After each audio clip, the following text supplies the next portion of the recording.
Hi guys, welcome back to my channel. Today I'm showing you how to make these delicious jalapeno cream cheese filled bread rolls. These are the softest on the inside with a beautiful outer crust. You need to try these.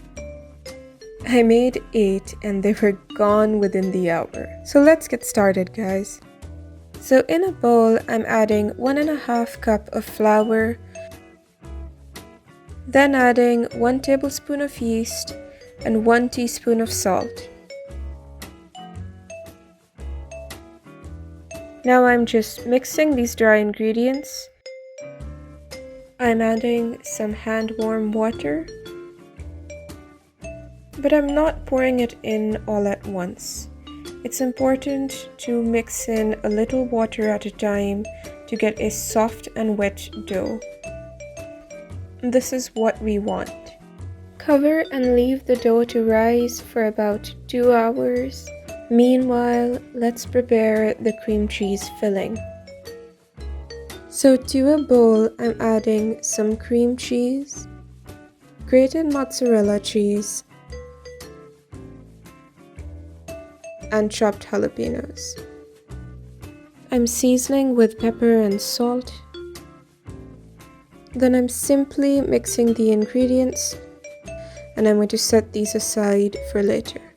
It's been 2 hours and the dough is ready. I'm just dusting my surface with flour so I can knead my dough.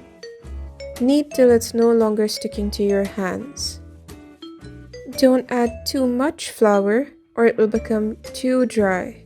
For a reference, I used a little under than half a cup of flour for this. To make it easy to divide your dough, roll it up into a log and cut it into 8 pieces. Roll up 8 balls from these.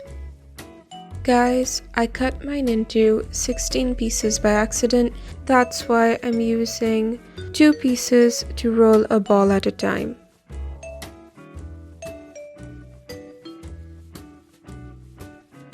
Okay, so now I'm just flattening the balls by patting it down with my hand like so. Then I'm taking a generous teaspoon of the cream cheese filling and placing it at the center of the circle. To fold this into our roll, pick up the corners of the dough and fold it in like I'm doing here.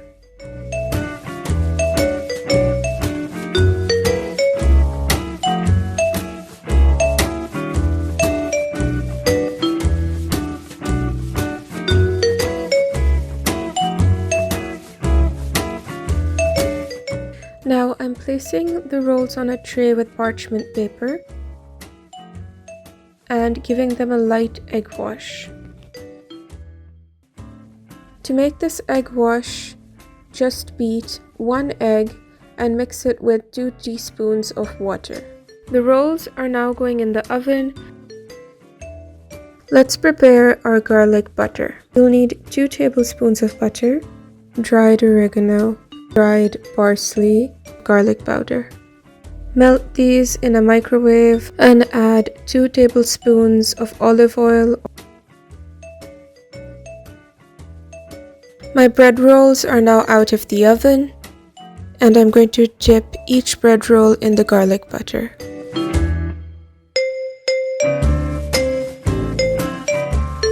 And the bread rolls are done. Hope you enjoyed this recipe and hope you try it at home. Thank you so much for watching guys. Please give this video a thumbs up if you liked it and please subscribe to my channel for more videos. See you next time.